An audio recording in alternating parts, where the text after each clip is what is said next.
I was watching this show on YouTube called Law and Crime. I constantly talk about cases on there because they're so unique and original. Guys, Thurston City, Washington's coroner, says that when he saw 82-year-old Marcia Norman's remains, it was the absolute meanest, cruelest thing he had ever seen. Now, keep in mind, coroners see a lot of really gnarly stuff, and it wasn't like he was in his first or second year of work. He'd been doing this for 25 years, and he said this was the worst case he had ever seen. A woman, in this case 82-year-old Marcia Norman, was found encased in a slab of concrete underneath a shed, and she was only buried about 1.5 feet deep into the soil, so it wasn't like it was a legitimate burial plot by any means. There's evidence that shows that she was tortured. We actually know who did this. Check out this guy here. His name is Jeffrey Zids. He was actually hired by Marcia Norman to kind of do some handiwork around her home. Apparently, he was actually a pastor, a former pastor of a church, and they were showing on this video that you can still go on X and see some of his passages from the Bible that he would be talking about in his sermons. And it's kind of creepy, but you can still see this, and he's talking in his sermon about being a kindly person and walking with grace and forgiveness, right? And it's just like, what a fraud, what a phony. That's what scares me about all the scary movies we grew up with. They always make the priest or the pastor out to actually be the most evil person out there. And a lot of times, let's be honest, we end up hearing about these crooked pastors and priests, and it just makes us as Christians look bad that some way, somehow, we end up following people like this and we end up becoming part of their flock. At the same time, it's challenging because when someone's talking about the Bible and about doing good, and that's the only side of them that you see, their public side at the church, it's obviously one of those things where you're thinking, well, heck, this is a man of God. This is how Jeffrey acts all the time. And then a lot of times we come to find out that behind closed doors, they're not so decent. In 2022, Jeffrey Zids pled guilty to second-degree, let's just say doing horrible stuff with kids aged 12 to 14, and apparently these were his family members. Why do I mention that? Well, apparently a judge that had the ability to sentence Jeffrey Zids apparently gave him a loophole where he only had to serve 11 months in prison under the stipulation that he would do treatment rather than prison time. Doesn't that sound ideal? So apparently he did some sort of treatment plan to cure himself of his perverseness. And apparently, since he didn't do this to strangers, but rather to family members, apparently the judge and the state there and the county thought it was okay for him to be out on the streets. Now, I don't know about you guys, but if you or I or anybody did something that foul in 2022, would you expect to be out on the streets now, let alone in 2023 or 2024? Absolutely ridiculous. That guy should be in jail for the next 25 years minimum. Instead, you have these hokey towns and states out there that apparently give two craps about the victims and care more about the bad guy. I'm tired of saying it. We should all be sick. Whoever was the judge or whoever was the parole board or whoever okayed this, they should really have some repercussions. They should not be allowed to have anything to do with law or the community. I look at them and I say they are just as guilty as this Jeffrey Zids guy. By the way, in case you're wondering, it wasn't like Marcia was some ultra forgiving Christian. I'm sure she was a Christian, but it's totally unclear if she even knew about Zids' past. And let's be honest, Do you think this former pastor actually went up to her and said, hey, I'm a handyman. Oh, by the way, I did these horrible, foul things? No, of course, he's going to leave that out. That's what's so evil about these people. They ought to walk around and we ought to force them to have like a Scarlet Letter so everybody can see them from a mile away. Wouldn't that be crazy? Whenever we read Scarlet Letter, that story, right? We always think, oh my God, this is why we shouldn't judge people and this is why this, that, and the other. Heck no. All these bad people we allow out in the community, we should give them a giant red P for pervert. Imagine a giant P on everybody's body that's a pervert. That would be awesome, wouldn't it? Hey, sometimes when you're listening to these stories on YouTube, they'll throw in a little footnote. Doesn't necessarily take the story one way or another. It's just a little cherry on top. One of the things that Marcia told to her family members that was kind of a foreboding clue in all of this, she said that one night she woke up really early in the morning, so I'm picturing it 2 or 3 in the morning, and apparently this Jeffrey Zids guy was standing over her at the foot of her bed. And it was basically then and there where she said, hey, our relationship is going to be a professional one where you're expected to do the handyman chores around the house. Now, I don't know about you, but if my mother or grandmother told me about that eerie situation, I would demand that mom or grandma get rid of that type of human being. With that being said, I don't know if her kids lived states away or on the other side of the world, but either way, nobody got rid of the handyman after that crazy thing, which is unbelievable in and of itself. Sometimes people think that they have the absolute perfect, foolproof plan, and they couldn't be further from the truth.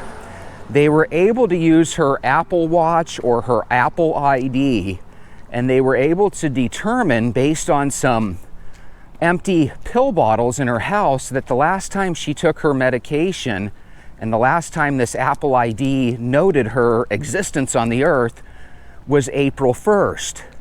They were also able to determine through their investigation that on April 1st, she planned to have dinner with Mr. Zids. Now, here's the interesting thing. Mr. Zids, like all bad guys, said he was nowhere near her on April the 1st, therefore it couldn't be him. And because he's seen so many TV shows where people get caught by their cell phone pinging on cell phone towers, right? He was smart enough to leave his cell phone at home, yet he was dumb enough to consider that there are people that own hidden cameras. So believe it or not, a hidden camera spotted his truck that night, even though his cell phone didn't move. After investigating his home, they found that one of his windows looked like it was tampered with, which leads them to believe that he didn't leave his house through his front door. But once again, they were able to determine that more than likely he went out his back window or side window to avoid that camera. They actually found a 5-page letter detailing a burglary and SA that he planned to do to a person he described as his quote-unquote customer. Which is really weird. Doesn't that sound Scooby-Doo-ish to you? Oh, hey, I happened to find the guy's diary, his letter showing what he planned to do. I mean, seriously, if you're a bad guy, you can't make your plan and keep it in your head. You gotta write it down on a piece of paper, 1985 style, so that the Sherlock Holmes detective from the 1900s can catch you in your crime. But anyway, he basically wrote down what he was gonna do. Is that ridiculous or what? What happened after that, Jesse? Bob, I'm glad you asked. So after they find his little manifesto, he actually admitted to having romantic feelings for the 82-year-old female. If you go back to what originally got him in trouble, it just sounds to me like this guy has really weird thoughts and ideas when it comes to what turns him on. Sounds to me like he likes young family members or old women. That's just really, really bizarre. This led to an investigation. They found that one of his previous jobs he supposedly did was to erect a shed for, I assume, one of his customers. So just out of curiosity, they go to that shed that he was building, where they end up finding out a couple of feet underneath the shed, they found her dismembered body encased in cement. Now again, imagine this is your mother or your grandmother. That is about the most awful way to find out grandma lost her life.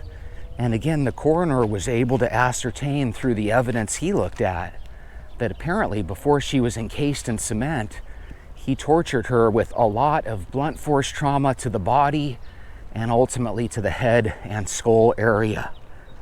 Just absolute sick man. Again, makes me wonder why the heck we are so okay with letting these heinous, horrible people out of prison. Isn't it sick?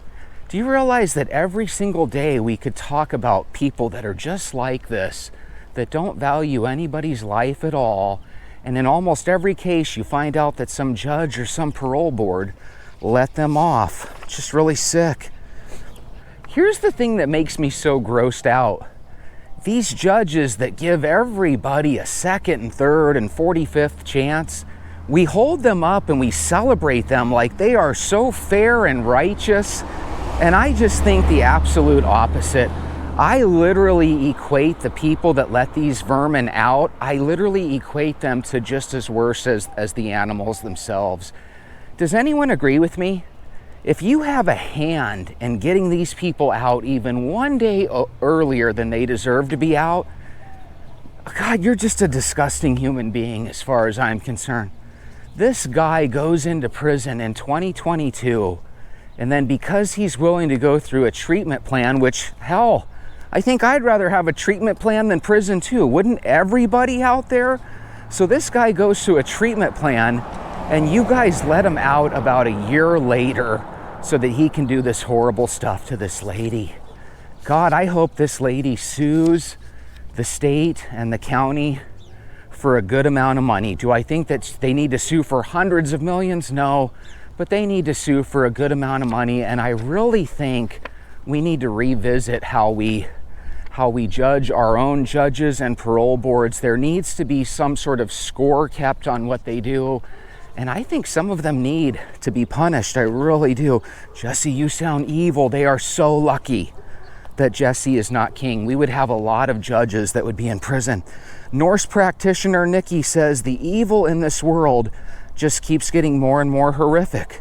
Demons definitely walk the earth.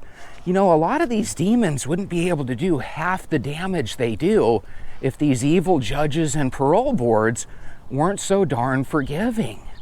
I think what we ought to do, whether we're Republican, Democrat, Independent, I think we need to start making a new arrangement with the way we see these laws. For some reason, we see murder as this horrible thing, but we see all these other horrible things as not so bad.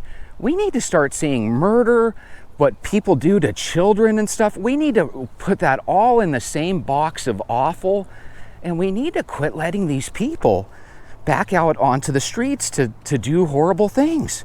Argelia says you gotta love all of these pastors. You know, I gotta be honest with you, take a look at almost all the scary movies you've ever seen. It seems to me like there's an evil pastor or priest in darn near every single one of them.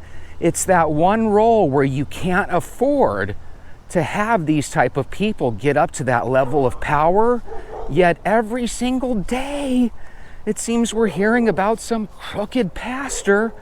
People just kind of give them carte blanche to do whatever they want, and they sure do take advantage of it. Z Blackness 2510 says, of course he got released early. Well, Z, he went through that special release plan.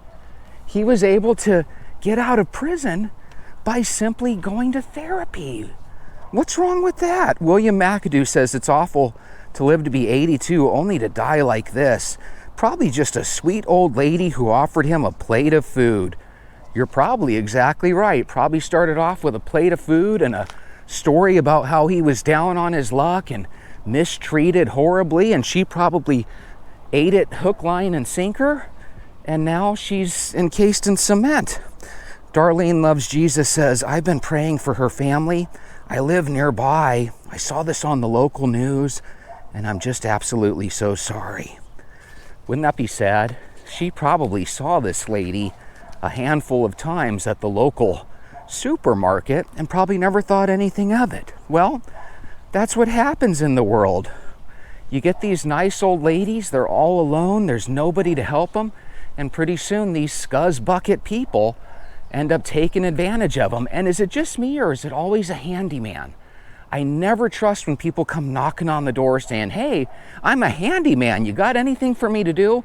Because more than likely, they probably have a shady ass past, right? I just wish we could do something to get rid of these people with shady ass pasts. But you want to know something I also hope? I also hope that you make today that first day that you walk, that you hit subscribe, that you hit the thumbs up button. And I hope you come back again tomorrow. We'll walk and bitch, moan, and complain about something else. I'll see you then.